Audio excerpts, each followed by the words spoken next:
Kastuba Das here with the big announcement for Wisdom of the Sages listeners. This August will be Ashram Month at the Super Soul Farm. Simple ashram living, rising early, morning kirtan, yoga and pranayama, healthy vegan and vegetarian meals, farm seva and being immersed in nature, and then gathering in the evenings for kirtan and readings. Plus, each week we'll have a lead presenter teaching a different facet of the philosophy and lifestyle of Bhakti Yoga. Week number 1 will be the exceptional Bhakti Lata teaching a course called The Beauty of Bhakti, bringing the culture of love and devotion into our lives.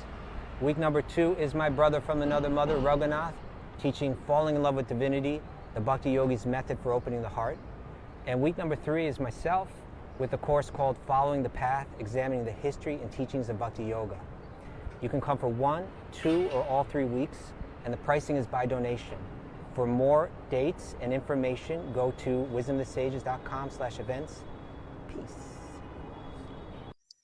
Live from Athens, Greece, this is Wisdom of the Sages, a daily yoga podcast with your host, Raghunath, and co-host and senior educator at the Bhakti Center in New York, Kastuba Das.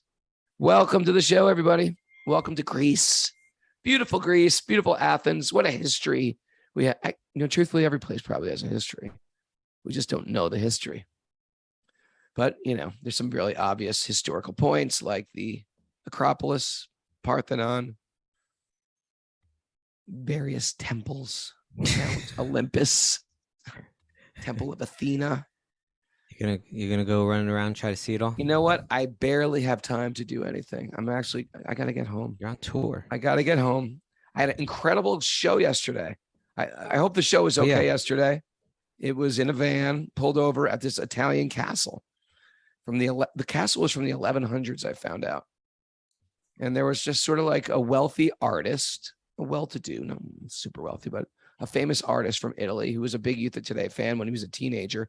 And he said, you know how artists talk, I got some inspiration. He's like, I got some inspiration for all you've given me. I first heard your music in my bedroom. So I'm going to put the show on in my bedroom. And I invited 50 people to come, but I needed permits and I couldn't get permits from all the landlords and stuff like that. I was like, well, I think the castle might be a better choice. Glad it worked out this way. Okay. So we went to this castle. It looked like it was outdoor to me. It was like in a turret. You know what a turret is of a castle? Not really. A turret is like where they shoot courtyard? from at the top. Oh, you're up top. Wait a second. That's not a turret. A turret's the thing they shoot into. It was at imagine like all the spike things around in the top of a castle. Yeah. What makes it like if you look at a chess piece on a castle, all those, domino like things. Imagine like the size, like a small, like an 800 square foot circle with all those, domino pieces. So you're like up on the roof. Up on the roof of this castle, playing with a high wall, so people couldn't climb over and kill you. And steal your cattle and your women and your. There was no moat. There was no moat. It was up on a hill. But it was up on a hill, and it was a high stone walls, and they put cool lights in it, and they brought a stage in there, and then they had a little after party afterwards. But I was so tired, we had to wake up at 5. But we went up to these beautiful glacier lakes in the Alps as well, and we're near the Dolomites. It's quite breathtaking, and this very, very charming city. And now you're in Athens. And now I'm in Athens. And I just showed up, plugged in the computer, ate a falafel salad. And then you come home. No, and I'm here. Yeah, I play a show and then we come home tomorrow. So we got no show tomorrow, right? Is that an announcement, Mara? Sorry. Right. No show tomorrow. And then on Thursday, we're going to do the show at 8 a.m. I could do it if you want to do it early in the morning. On Thursday? Which would be, I thought you were going to. That means midnight Kostuba's time. I don't think we should do it at midnight. We're gonna. We could do a special Halloween show. No, let's just take the day off, and then we have a show. Okay, then it's Thursday at 8 a.m. We're jumping around this week. We're jumping around. It's jumpy week. I think next week it might be a little jumpy too. Raghu. Well, because next week I'm in California. I'm staying. You know what I do for fun? I stay in the ashram. I'm staying at the Laguna Beach ashram with my kids. Okay. Teaching them. They get ashram week. Gonna sleep on the floor. I'm looking forward to it. All right. Okay. Mara, are there other announcements besides that one? There are. We have back to recovery group meetings today. The men meet at 11 and the women meet at 2. And then Okay. tomorrow morning at 8 a.m., Ariel Castillo is offering an asana class for our Patreon members. Oh, she's Very good. She's good. I want to put Ariel Castillo together with Neil. I'm going to connect these two because Why? they're both into professional Major League Soccer, big time. Like not into, but like we have worked for it, and they're both we're gonna- creative, dynamic, bhakti people. Bhakti soccer connection. We could start a league. Okay. All right. That's all I have to say. All right, then let's go to the nugget, right? Here's the nugget of today. Oh, I wanted to say it's sort of cool how we're doing it at 9 o'clock today, New York time, and there's a bunch of different faces on the board here. So welcome different faces. There's secret others out there and snuck on in. Okay, check this nugget out. This is from, I don't know who it's from actually. This week I'm just doing weird stuff that I'm finding. Sometimes I see something and I just like take a snapshot of it and I just kind of throw it in a file. So I'm just digging through stuff. Apparently this is from a book. I think it's from a book called Dance With Me in the Heart. All right. But in any case, I saw it. I said, this is a nugget. I like it. All right. You are not responsible for the programming you picked up in the download years of your childhood, but you are 100% responsible for installing the upgrades. Okay. Ooh, that's a very good one. Read that again. I'm going to read that again. You are not responsible for the programming you picked up in the download years of your childhood, right? You're not responsible for it. So you can let go of that, right? Like, right. Don't beat yourself up. This was, this was worked into you from childhood. This is how you were taught. This is how your dysfunctional family was happening. This is how your father reacted when he was frustrated, angry, lonely, sad, etc. And you downloaded all this stuff. You downloaded how to react to stress, how to react to how to treat your spouse. You downloaded all that from what is it called? Mirroring what they did, and it transferred into your adult assimilation. Yeah, and it transferred into your adult life. Maybe even attitudes that were wrong, like or unhealthy or problematic, or you may have diets, language, prejudices, all kinds prejudices, responsible languaging. Yeah, you like that one, responsible languaging. Okay. Like if you come from a family that's blaming, reactive, saying things like "I never get a break," you inherit that languaging. It creates some mental loops, difficult to get out of. Loops, some scaras, but as we say, you chose it. You chose that family. Hold on, I thought we weren't saying that. I thought we were just, in one sense, you just took it to another level. I did take it to another level. I took it to a previous life. That's right. And which is there. But I think, in other words, one could say, actually, you know what? All that programming from those downloaded years, you put yourself in that position. Agreed. But let's go ahead and not say that right now. Right? Okay. I'm not going to say that now, but I'm coming back to that because that's an important point here. Fair enough. Okay. So you're not responsible for the programming you picked up in the download years of your childhood, but you are 100% responsible for installing the upgrades. Okay, that's, in other words, now you're ready to dig in, right? Because even if you had from a previous life, let's talk about that first, because this is a good point they're making for those who don't believe in reincarnation and things like that. What are the upgrades? We have been programmed, and I see this guy on the street. He's beating up everybody. He gets arrested, and then he tells a story. Hey, man, I was really beat up as a child. And now I'm just acting out. That's how I react to things. That's how I was taught. So that's horrible that they have a backstory like that they were a tortured child. But we have some responsibility to upgrade our life, even if we've had it tough. We can't take those on. And once you become an adult, you don't get a pass on it anymore. We can understand you more. It just means you have more hoops to climb through. And that's why it's so beautiful when we see people who have come from such trauma, such devastation, so dented, and they sort of straighten themselves out. And it's very beautiful to see a person climb that peak.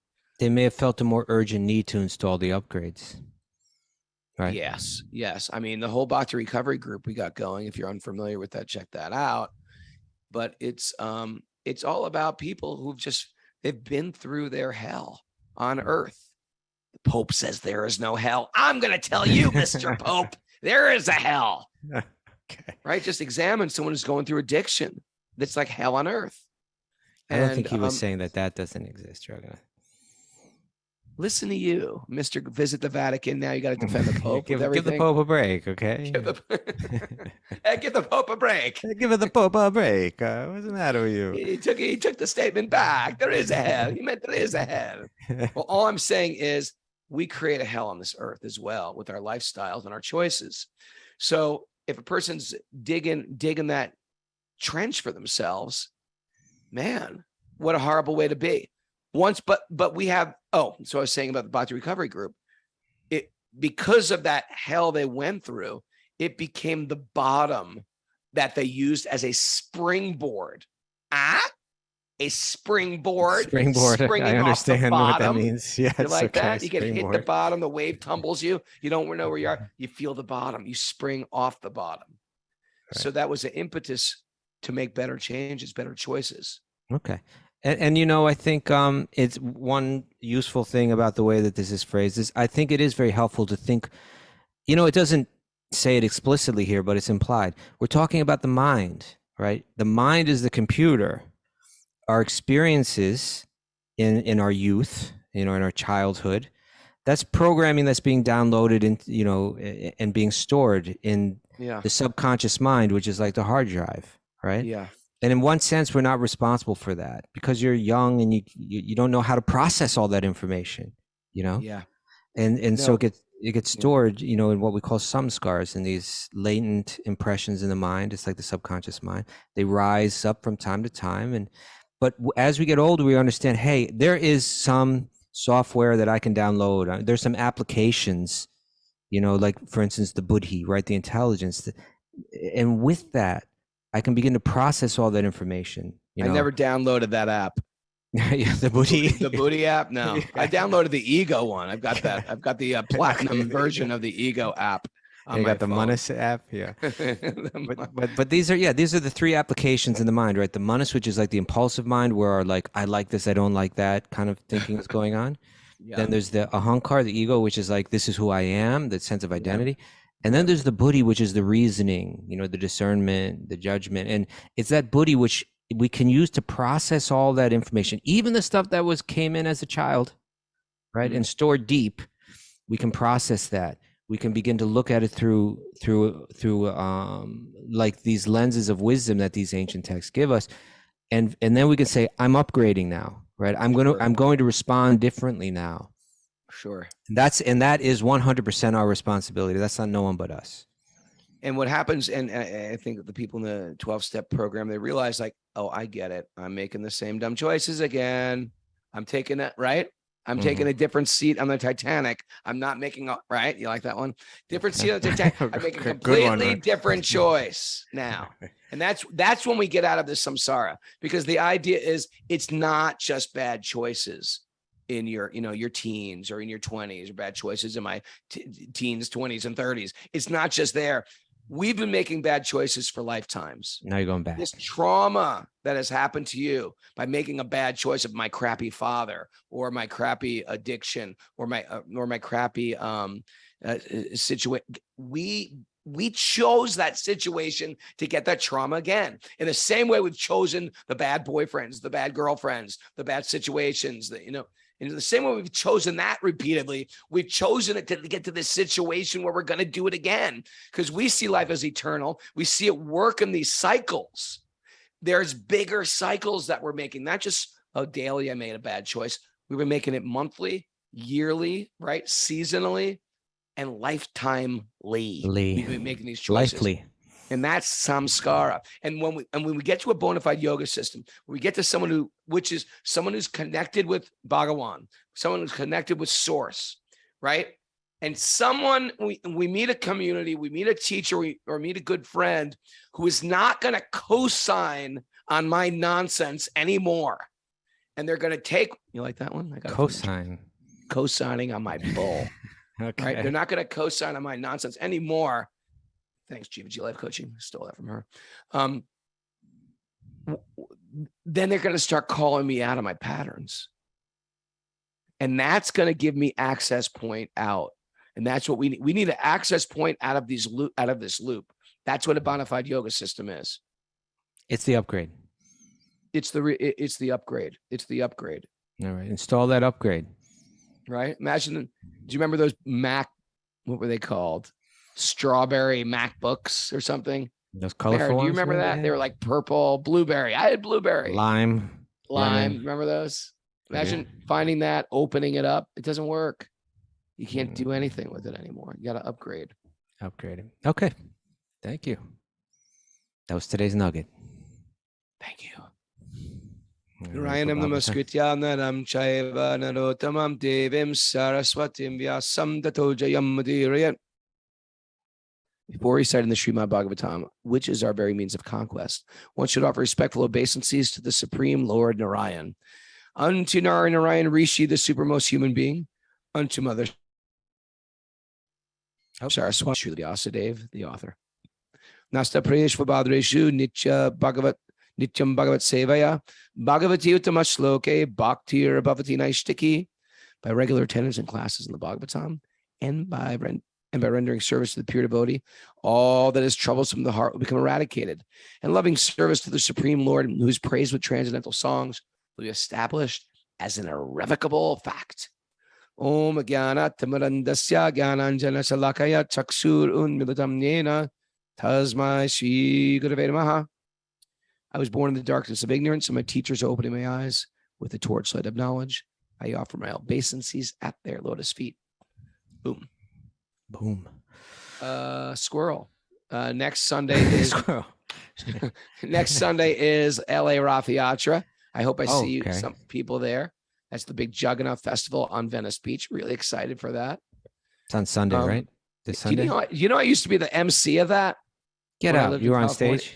I was the MC of the Rath Yatra You're like, and here's TK. Yes, I would say that. The Tikshava Karunika and his band, the Krishnautics. I love them. I know. But and also that Saturday, I'm teaching a 6-hour workshop at Yoga 108 in Long Beach, California. And they're all having dinner at Ahimsa Vegan Cafe in Long Beach. I'm sad I'm not going to be there with you all. I wish you were there, my buddy. Yeah. Well, do it another time. All right. What are you going to have at the Ahimsa Cafe, Raghunath? I like the thinking about it already? I like the big Bima burgers. Okay. And that special new thing that they make that I don't even know about, like the bubbly, what is that thing called? Bobo. What's that called, Mara? Bobo? Boba. Yeah. Yeah. I still don't know what that is. I still don't know what it is. Do you drink apparently boba? It's the craze. It's the I don't. craze. It's All like the one of kids those are bubble teas, right, with tapioca in it. Yeah. Right? But for some reason it's not vegan, but they made a vegan version. Okay. Do you make boba, Mara? No, I never. I'm have. coming back, Mara. You know that, right? You? I'm coming back. I want some boba. Okay. I thought you were going to California to get your boba. I am. I'm stopping off in New York for a day. You're picking me up at the airport, please. You got it, Prabhu. On the fancy car. Okay, let's go. Okay. So, hey, so yesterday we were reading this verse. It was Canto 4, text 20, chapter 23. We started a new chapter, and we got up to text 5, where we read about Maharaj Prithu. He's retired from being the king, and he and his wife have gone off into the forest, a place that's whether it's specifically named or they're using it in a more general sense, but tapovan, like a forest for performing austerities. Performance of renunciation, yeah. Yeah. Well, tapo means even more than renunciation. It means like austerity, right? Like it means something more than that, actually. But I'm not. Oh, that's go deeper. Because tapa doesn't necessarily mean renunciation. You could be like living in a castle and doing tapas, I suppose, right? Yes. Yeah. Answer me. Okay. So I know what's going on here. Okay. So what are you talking about? This is the that's that movie I commented. The wedding. The wedding.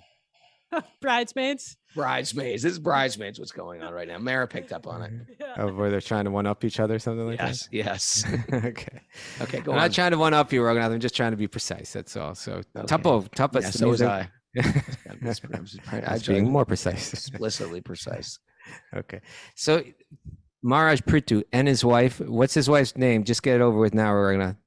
The Archie. Okay, her name is Archie. They've gone out to the forest, and he's living off. Sometimes he's living off just like trunks of trees. Sometimes he's living off fruit and dried You know leaves. what? We got to ask somebody what that means. I'm Mara sure didn't there are know. people that know. That I there's know certain there trees are you could just go things and eat the like trunk. someone we started talking about wearing barks of trees. We were like, that must be scratchy. But then someone's like, no. There's a way, special Yeah. way to make the bark. It fits to your body. So there's things that they just like, they very graze over, or maybe the early translators didn't quite get it, but there are like ways to understand these. We got to get to the bottom of. I mean, picture eating maybe like bark. some sugar cane or something like that. You know, it's Yeah. it's like it's I not- got a feeling something like sugarcane. Sugarcane's like a superfood. You choose sugarcane. I got a feeling you could live on that stuff. Well, it is one of the. I think it's one of the 5 super food liquids from Ayurveda, right? Is it 5? Yeah, it's like Milk, sugarcane, milk, coconut water, yeah, ghee. a couple others. Yeah. Okay. Any case, he's living off this kind of stuff, and sometimes he's just drinking water. Sometimes he's just finally living off air itself. And by the way, if that sounds crazy, right? If you're going to say, oh, obviously now, it just said finally he lives simply by breathing air, right? And one might say, okay, you went too far, guys. You went too far there because that's not humanly possible. Well, I'll tell you something. What's possible? What's humanly possible? We may not even know what's humanly possible. And the BBC. Did you see this documentary, Raghunath, I'm about to talk about? You know what I'm about to talk about? No, but I'm Googling something as you speak. Yeah, I could tell you were busy. That's why I reached out to you. That wasn't just curiosity, but it was a technique wherein I engage you in conversation. Raghunath, and take you back. But the BBC did a documentary on this one yogi. His name was Prahlad something or other. Maybe that's the guy I'm thinking about. The guy I knew was something like JK something or other. Rangaswamy, A.K. Rangaswamy. JK something. But anyway, he was a guy who lived for years. 15 years. No, not 15 years. He lived like his whole life practically. His whole life practically just doing prana. So maybe you got a whole different guy. Maybe a bunch of people doing this. Well, did they do a BBC documentary on him? That I don't know. I followed him before you followed people. Like it was 20 years ago. I used to follow this guy. Well, they, and the skeptics, scientists, they locked him away in the room for long extended period. He said, all I need is a room with a window that's facing south or something like that. This might be the guy. He's living off the air. He's blowing everyone's mind.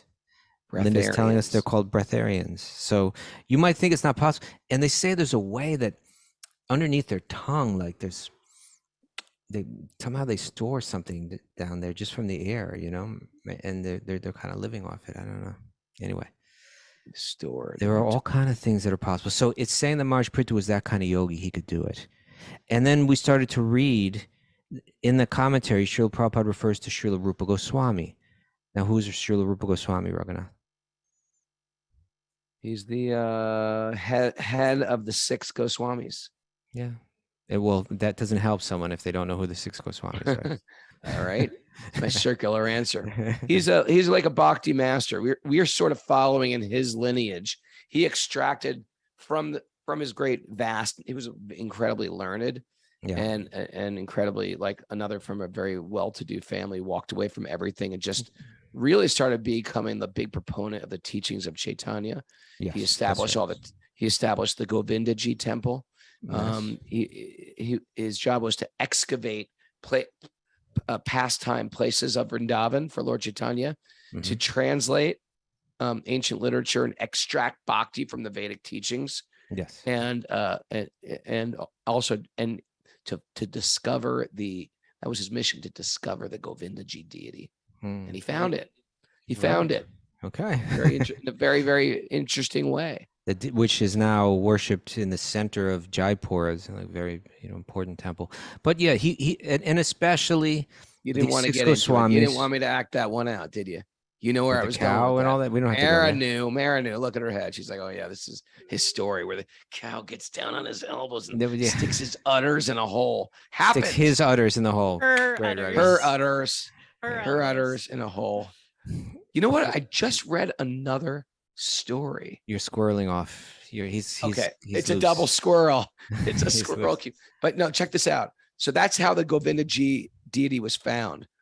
That a cowherd boy came to Rupa Goswami and said, There's a cow up there. there's a on the cow hill. at noon, comes every day, and he puts his, Drops some and milk. just watch this cow. And he got down on his little knees and shoved her udders. in that Come on, hole. Raghunath, get And this straight. the cow What kind of appeared to genders? be getting Do milk. you need to go to some bovine gender study, classes here or something like that? It identified as a bull, but Okay. it wasn't. It could lactate. Okay. So anyway, it was and anyway, they excavate, and he noticed this day after day. And then finally he told everybody, dig. And they dug Right and they there. discovered this deity. Why But would you the know what? cow I be just- dropping milk in Okay, that I hole? just read this other interesting story of a Shiva deity discovered in Kenya. Who just told me this? Was it Vivek? Mikkel's was- mom. Oh, it was Mikkel's Mikkel. mom was saying it, right? Cow's mom. Oh, Mikkel's mom. Yeah. Mikkel from Tuscany. His mom said that there's a big Shiva temple in Kenya, and she was trying to pitch me on Mm. Kenya, and you should check it out. And I was like, all right, tell me about it. And she goes, well, there's a Shiva deity there. And then I Google searched it, and guess how this deity was found, Mara? Cow Get Cow. back on the screen. milk. The cow was doing the same thing. It must be a thing with cows and deities and trying to feed the deity. Okay. It was getting down and feeding the deity. Thank you for sharing that, Raghunath. I didn't make this stuff up. This is I know a- you didn't. I just I don't- Google searched it. This is the story of the deity. They found this massive cave underground Incredible. worshiping Shiva in That's amazing. Kenya. It is. It is. It's a miracle. Now going back to where we were before this squirrel, we're talking about Rupa Goswami and the 6 Goswamis who were like Sri Chaitanya. These 6 they were 6 renunciates, right? They walked around just like in the loincloths, and they wandered around this holy place, Vrindavan. And they were responsible for, as you mentioned, extracting the essence from the Vedic teachings and presenting this lineage in a special new way, right? It's the same bhakti that people have been practicing, but it's further revelations and further clarity that they're sharing, further beauty, And so Rupa Goswami was incredibly influential figure in the history of Bhakti Yoga. It lived about 500 years ago, 450 years, something like that. So Rupa Goswami, it's in this commentary about Prithu performing these austerities, Prabhupada says, Srila Rupa Goswami warns that eating and too much endeavor, Atyahara Parasyascha, are against the principles by which one can advance in spiritual life. Mm. That's what we read yesterday, right? Yeah. So then we jumped over to where Rupa Goswami wrote that, which is in a book in Sanskrit. It's entitled Mara. Mara. Sanskrit. Upadesh Yeah, you got it. You got Mara. it. Yes, Mara. Whipping out the Sanskrit while rolling a stromboli there. Good job. Yes, so it's a book called the Upadesh Amrita, or you could translate that into English as the Nectar of Instruction or Nectarian Instructions, or however you want to translate it, right? Mm-hmm. But you can purchase that book, The Nectar of Instruction. It's a simple, short book, but really good stuff. And mantra number 2 or text number 2 in that lists these 6 things, which Raghunath, I think, very appropriately called termites to one's spiritual termites. Spiritual termites, or termites that Chewing eat up away your at spiritual your spiritual foundation. frame. Yeah, framework. So here's the verse. Atyahara parasyascha. Prajalpa. I want to pronounce this correctly. Atyahara prayasyascha. Prajalpo Niamhgraha. Janasangash chalalyam cha. Shadbhir bhaktir vinashyati. Pretty good. 6 Pretty good. things. Sadbhir bhaktir. 6 things of vinasyati that screw up your bhakti, that eat away, that erode, that destroy your bhakti. Right. Okay. And here they are. The first one is Atyahara, which means eating more than necessary or collecting more than required. So we talked about this Talked yesterday. about that. The problems of getting the hit from collecting a new thing. It could be a new car. Some people collect cars. They've got many cars, or collect motorcycles, or collect property, or collect clothing, or collect sneakers, or collect Just too much- records. Yeah. It's just stuff. Or And money. Somebody they will just collect money. pile up the money. Pile up money. Yeah. And the thing is, at any minute, like, my story, I was a great record collector. Me and Parman I didn't know Underwood, that. we were big record. You didn't know that, right? No, I didn't know. You didn't know I was a big record collector? No, no idea. I had the biggest record collection ever. You do still? No. Okay. You know what I Gave it up. did? You walked away I from was it. I was sitting in the Shiva Nanda ashram on 24th Street, and I was reading something he said about notice where your pleasure comes from. Hmm. And I thought, is it coming? Swami Shivananda in one of his books? Or Yeah, the, one or of his person books. speaking? In one Okay. of his books. No, in one of his books. They had like a whole, did you ever go there? They had like a whole library of Shivananda books. Okay. I don't I think just I did. lay on the floor reading books. I was Okay. 18 years old. And it said something like, he said this quote, like, is your pleasure coming from being, from serving, like just living your life? Or is it coming from your ego? I thought, well, no, I'm in a band. I like being in a band. And doing I thought, stuff. what do I get pleasure out of? Well, I really like my record collection, because for me, it was like treasure hunting. You're going to these weird record stores, you're collecting records. By the way, I don't think I'm very cool for doing this. People do it with real estate, Ferraris, etc. I'm just giving you an analogy here of what I did when I was 18. So I would collect these records, and they were very, very rare. $100, $500 for some of these rare records of punk bands that had broken up. And then when I read this verse, I thought, wait a second, is my pleasure coming from the record? Because, if you have a record you really liked, you would never play it because it damages the record. So record collectors would always just record them on a cassette. We'd play the cassette, but you'd never play the actual record. The actual record you keep in a sleeve, a plastic sleeve, and you put it in a box, and it's very protected. And so I thought, well, it's not the record that's giving me joy, because I've recorded it on cassette. It's when somebody comes over And they say, wow, you got that say, record. hey, you got that record? That's so rare. That's when there's pleasure. So there's What is that? You were examining that. You were picking that apart. I was picking it apart. And I read, as soon as I read that Shivananda, when that truth hit me like a gong, it was like, I'm doing this purely for my ego. And the more I started getting spiritual, the more I started realizing, like, where else is my pleasure just coming from my ego to show off to somebody else? Is it real pleasure then? Or is it just ego pleasure? And when you start analyzing pleasure like that, it sort of breaks your heart. It breaks your material heart. That's what it did for me. You know what I did after that, Kastuba? You got rid of it. You threw it all in the Hudson River. No, I played a show. Yeah. And I started throwing them off stage. Get out. Kids must have been going nuts. Kids were going nuts. Where did you do you know this? what? It was completely liberating. How did Parmananda feel watching you do that? He's like, He puts down his guitar and jumped in. No, Really? You're like throwing them from the stage? throwing them. Wow. Coolest thing I ever did. Beautiful. Okay. I was going, I own nothing. This is nothing. Oh. Something like that. Okay. Near mama. Near mama. So anyway, yes, happiness based on ego over stuff. It doesn't give you real pleasure. It gives you pleasure through the ego. And it diverts you. Seriously diverts you.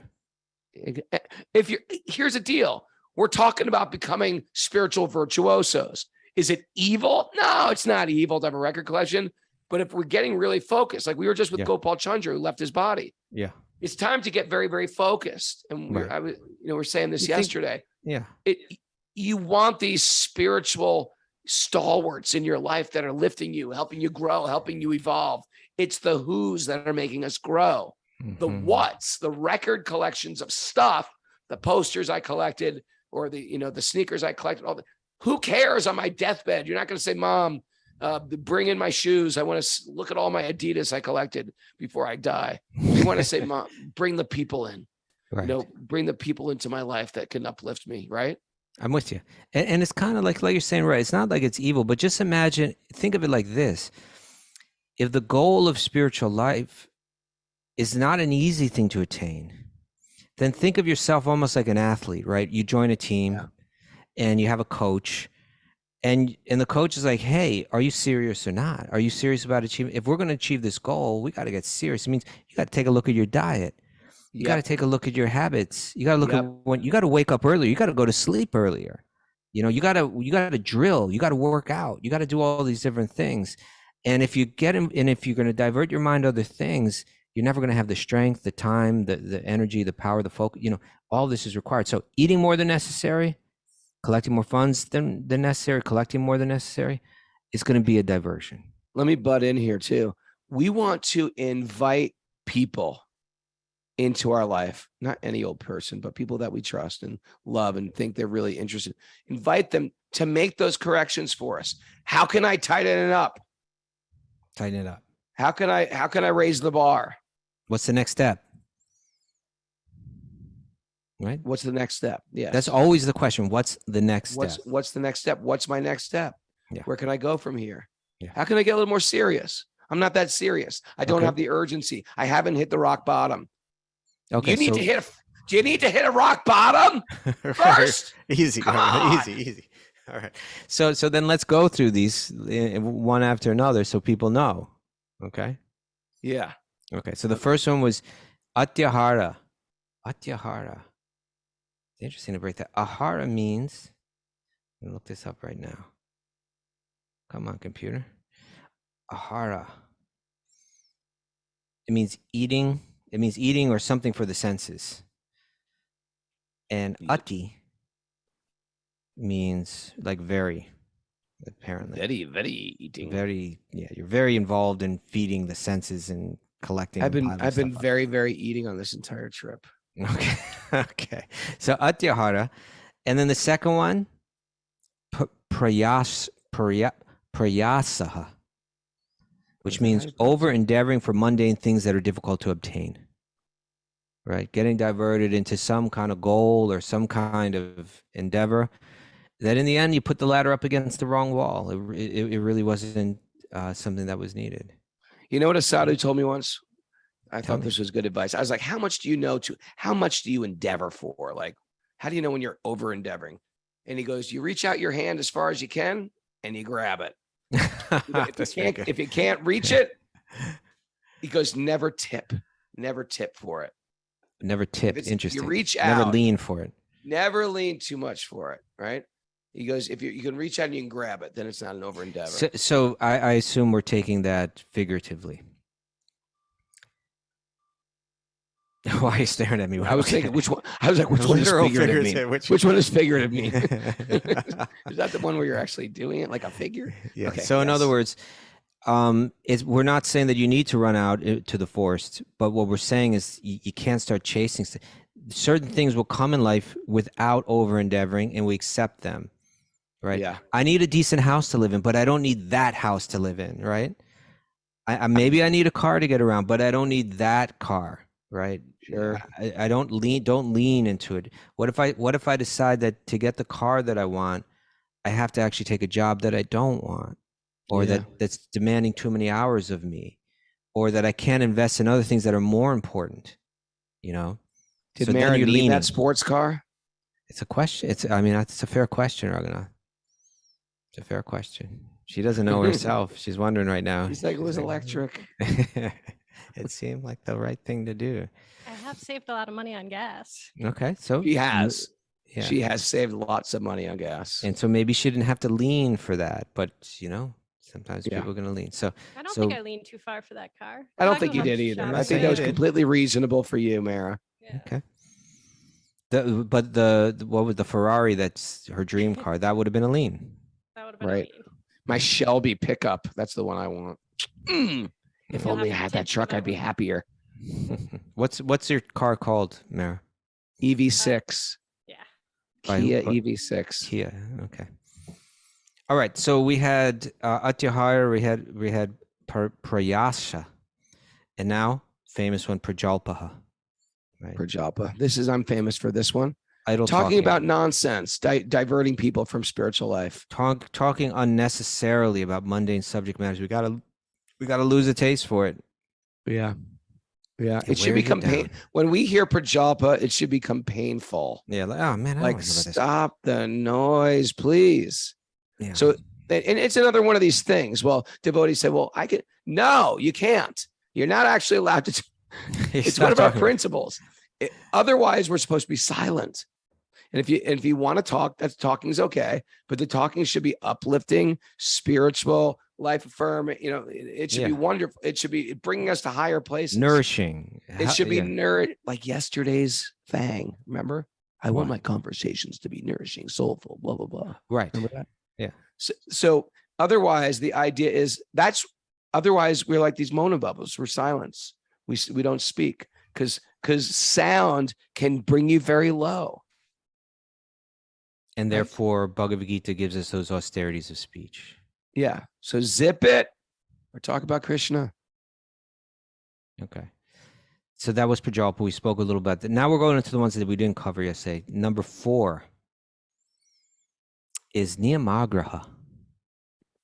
Oh, this is a good one. Yeah, Niamhgraha, which here is translated as practicing the scriptural rules and regulations only for the sake of following them. Right. And not for the sake of spiritual advancement, or rejecting the rules and regulations of the scriptures and working independently or whimsically. Let's deal with the first half. First half is we go too far into the rules. We forget what the goal is. What's the whole point to these rules? What's the point of the why are we following these rules in the first place? Is to bring us to love of God. Right. Yeah. And so we have to be very, very careful, especially when we're dealing with other devotees, to criticize devotees for how they're behaving or how they're not following a rule. If in that exchange, it's like you're discouraging the person in their spiritual life. And am I putting forward some rule just to show that I'm better than them? Mm-hmm. The rules should be, here's a good rule to follow: strict with myself, completely tolerant with others. Okay. If you want to be strict with somebody, be strict with yourself. And also, even if you are strict with yourself, understand why you're doing what you're doing. Right. Right. Where we're going. We don't just do it. Yeah. We had, you missed Saturday, but we had Sri Prahlad here. And it was the Q&A. You didn't see me, but I was in the airport and I zoomed in for a little while. I was you were lurking. You were lurking. Spying. Were you happy with the show, Raghunath? Yes. Okay. Yes, that didn't sound like. I texted Mara.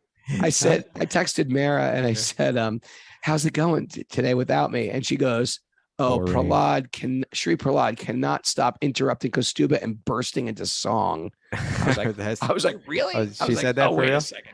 She said it as a joke. She was joking. Yeah. But someone, and actually we may have to return to this person's questions this week because they had a lot of them, but it was from an Indian person who grew up in a Brahmin family, but living in Mumbai. And they were giving all these rules and regulations and customs and habits and traditions to follow, but they weren't really informed like why they're valuable or what the purpose of them is. And it can lead to all kinds of like serious mistakes and misunderstandings, misapplications. This is another beautiful thing where when we got into this being from a Western culture where we didn't know what any of these rituals were, it made us sort of like, you had to ask the question. Yeah, why? You want me to be celibate? You better give me some really good reasons why to be celibate. I'm going to understand that one. I'm going to walk around the Lower East Side in a robe. You better give me some real good explanations why to do that. Honestly, it wasn't that always kind of like, being raised Catholic. It was kind of like, well, hold it. God gave us these bodies and so enjoyable, sexuality. Everyone's got a philosophy encouraging you to enjoy your senses. Why can't we do this? Why, there's got to be some reason. But if you're not given that reason, it's just like it eats you up. Right. So here, sitting in the West, steeped in like all these crazy philosophies and parts of culture and how we grew up in high school, you have to really deeply understand this before we give up all these things that the whole world is chasing. And you have to really understand it. And I think it's great because rituals are good, but the understanding behind the ritual is more important. It's more important. Rituals have their place and they're great. But you got to know why the ritual is there, or else it just becomes another substanceless tradition. Mm-hmm. Tell the story about the cat. The cat in the basket. Wedding cat. The cat in the basket. Wedding cat. So it said that there's a wedding a long time ago. And they, you know, in an Indian wedding, you set up everything on the floor real nice, right? Like everybody's sitting down there, and you got like in the center, you have this kind of sacred area where you got a fire will be held, and it's decorated well and everything like that. And you don't want a cat running through the middle of it. You don't want anything running through. You keep it really clean. And so, but there was a cat nearby. So like the priest said, oh, hey, that cat, you know, for the ceremony here, just put the cat over there in the basket. And so someone put the cat in the basket. Well, someone saw that happening, and then when the next wedding came along, said, "Where's the cat in the basket? We need the cat and the basket. Someone go get a basket and get a cat. We need a cat. We need a cat. That's part of the ritual here, right?" and then more and more people saw that. Now, you know, and then you got people running around thinking that you need a cat and you need a basket in order to do this ritual. So like that, they didn't understand what the purpose was, and then they created a tradition that had no meaning and had no purpose and had no value, right? So we should understand what the value is. Okay, we don't have a lot of time, so why don't we just go ahead 5 and 6. Number 5 is Laulyam. No, that's number 6. Janasanga. Bad association company. with bad company. What was a Bad Company song? Well, that was one. Bad Company. Dun, dun, bad company. Till the day I die. Yeah, but Janasanga means bad company, right? Janasanga. Watch out for bad company. You know when you're in it, right? Mm-hmm. I mean, some of you guys have had such bad company, you've ended up in prison. We know that. That's okay. Today's a new day. But bad company means bad company means when I get around these people. And you know, you have people that love you in your life that say, whenever you hang out with those kids, you always get yourself into trouble. No, stop hanging out. Or they say this, you become a different person when you hang out with her. You become a different person when you hang out with them. So if someone that loves you is telling that, you should understand you are transforming your whole being around this bad company. Well, and so here we're saying Jana Sangha. Now, Sangha means what? Association with Janas. Just but even more fundamentally, what does the word Sangha mean? Bring together. Yeah, I think so. But I think it means like our attachment, right? I mean, you can obviously see the two are kind of related. Look at your philological mind going, okay, attachment, bringing together. When two things are attached, they are brought together. Okay, that works, right? But so when we say Jana Sangha, I think it means people that are materially attached, right? People. Yeah. So it doesn't necessarily mean like, you know, when we say bad company, like a drug dealer or a criminal or, you know, but it means people that are worldly minded. Yeah. You know? They may not be horrible people, but their association is going to add to your worldly mindedness. You know, so if you got this goal, you know, Christina Om Namo Shivaya says, my mom always said this in Spanish: tell me who your friends are, and I'll tell you who you are. That's a good one. Tell me who your amigos are. Tell me who your amigos. I want to hear it in Spanish. Probably rolls out better. Okay, that's a good one. I'm going to say it to my kids. Okay. So associating, this is number 5, Jana Sanghas, associating with worldly minded persons who are not interested in bhakti. No. There's some people who just have no interest whatsoever. They're not necessarily evil. They just have no interest in bhakti whatsoever. You got to be careful how you associate. I mean, sometimes you may have to, how you associate with them then becomes important, right? Yes. Yes. Very important. And then finally, number 6 is laulyam, greed. Right, being greedy for mundane achievements. Right? Yeah, that's, you know, that in one sense it's enough said, right? Enough said. Greed. Yeah, greed. You can't be greedy. And then, you know, and then going back to the verse that we're reading from, back to text 5 from chapter 23, Prabhupada speaks a little bit about these austerities. You see, Rupa Goswami, these 6 Goswamis, they left everything behind. They put on loincloths and they wandered the forest, sleeping under a different tree every night. And so one might think, well, they are guiding lights. Is that how we're supposed to live? Yeah. Is that a win here? And so what Srila Prabhupada, he shares this purport at the end. He says, Srila Rupa Goswami, after retiring from his minister's seat in the government, went to Vrindavan, lived beneath a tree, like Maharaj Prithu is doing, and we're reading about. Since then, many people have gone to Vrindavan to imitate Rupa Goswami's behavior. Instead of advancing in spiritual life, many have fallen into material habits, and even in Vrindavan, have become victims to illicit sex, gambling, intoxication. He's, specifically he's speaking about, in Radhakund, there's a whole community of people that are trying to follow this, but, a lot of times it's not advised, right? To try to live that lifestyle. Better to follow their instructions. So Prabhupada continues, the Krishna consciousness movement has been introduced into the Western countries, but it's not possible for Westerners to go to the forest and practice the severe austerities which were ideally practiced by Prithu Maharaj or Rupa Goswami. Interesting. Mhm. However, Westerners or anyone else can follow in the footsteps of Srila Bhaktisiddhanta Saraswati Thakur by living in a temple, which is transcendental to residents in a forest, and to vow to accept Krishna Prasad and nothing else, follow the regulative principles, chant 16 rounds daily of the Hare Krishna mantra. In this way, one's spiritual life will never be disturbed. We So he's see it saying- so much, Kostuba. People, we Yeah. tend to think, I want the higher thing. I want the It's higher. romantic. No one idea. wants to do the regular work of just showing up, making your house into a temple, cooking with love, non-pretentious. non-pretentious, just living a good dharmic life, and you make Yeah. advancement. But we want to jump over these steps and go, I'm going to be a renunciate. I'm going to live here for so many years. And time and time again, it does not last. It doesn't last. We see it. It doesn't. That imitation is no good, right? And there's a whole thing here, like in that paragraph, if you know the history of our lineage, what Srila Bhaktisiddhanta Saraswati Thakur did and how he responded to people that were artificially imitating. It's an important part of the history. Yeah. But it's particularly relevant for us as Westerners because we're really weak at these austerities.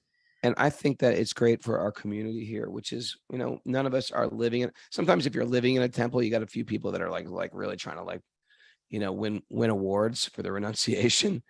And my point is, That's I'd not say the way. most of us here, we've got jobs or we've got families, we've got lifestyles, and we just want to add Krishna more and more to our life. We want to add spirit more and more to our It life. works. We want to add wisdom more and more to our life, and it works. And that's you don't have to jump. You don't have to prove yourself. You just show up on a regular basis, and things transform like Magic the hands of a happens. clock. Magic The hands happens. of a clock. Yeah, they're moving. Can't Okay. see them, and sometimes they don't go as fast as you want. Okay. That's it. We're out of time. Mara, do we have any takeaways today? Yeah. Light up my life, Mara. Some good things. Let go of the. By the program way, for the last one, you should always go and that way I know, like when. Oh yeah, and that way we can all go, oh my God, that was so clever. That was a funny one at the end. The last one was the clever one. Okay. You guys are on to me. Let go of the programming that was downloaded during childhood. Let it go. Let it go. Take radical Okay. responsibility for upgrading your software. There you go. Like it. Yep. We've been practicing bad decisions for lifetimes. Mhm. Oh yeah. Don't just change seats on the Titanic. Don't go changing. Okay. Try to please me. Don't change the Um, color of your hair. Examine Ooh. if it's real pleasure or just your ego. Take a Pleasure of close the look at it. ego. Mhm. Invite people in who can coach us to advance in spiritual life. Coach us. Invite them in. Yeah. Welcome, Coach. Be strict Coach with Kostuba. Okay, keep moving now, Mara. be strict with myself and tolerant with others. That's a good philosophy. That's a good motto right there. Yeah. Don't put all your cats in one basket. Ooh. I don't know if that was exactly what we're That saying. wasn't the point we were trying to make. I think that's eggs, but okay, know. fair enough. Or place neither cats nor people in so-called baskets is another Yeah. one that I got. Okay. I will not co-sign your bullshit. That's how much I love you. Excuse me, Mara. We have children present. I'm shocked. Cosign on your Don't co-sign. cosign on your nonsense. Prabhupada said Nonsense. nonsense. Sorry. Mara, Shiva got me in really? trouble. Let's keep it clean, Mara. Sorry. Yeah, This keep is it a clean. rated G family friendly show here. I didn't Apologies. expect that from Mara. Did you expect that? I Regina? was reading No. off the chat board. Yeah, but you knew. Watch And you out said, for this is bad my company. chance. You Watch said- out for bad company. I am getting a little worried about bad company here, Mara. Yeah. Sing another Bad Company song quick. Talk about Krishna or zip it. Talk about Krishna or zip it. Well, that was good. You said that just in time. Yeah. And give the Pope a break. Give the Pope a break. Give the Pope a break. Yeah, I find the sometimes there is no Pope. hell. Sometimes Do you remember there's this, a Ragnar? hell. Do you remember? I find the Pope in the pizza. Do you remember that? Yes. Who was that? That was Saturday Night Live, whatever that guy's Father name was. Guido Sarducci. Father Guido Sarducci. I find the Pope in the pizza. Thanks, everybody. Okay. Wish me some Greek food today. Oh, you got one more show. We're gonna have one more show. Do it, and then come home. No, this is the last show.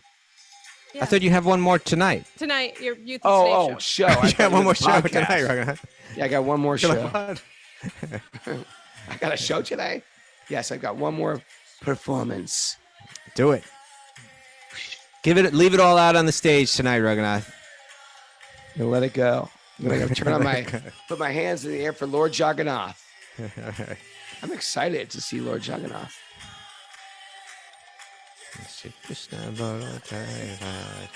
Thanks for already joining us at this very peculiar time, but we had like 77 people live. Not bad, considering it's like an odd time. Yeah, I like when Mara has to work. She's sort of like at work, but she's still trying to manage the show. She's like slicing, dicing, mincing, micing, anything. No whipping, Dicing the mice? not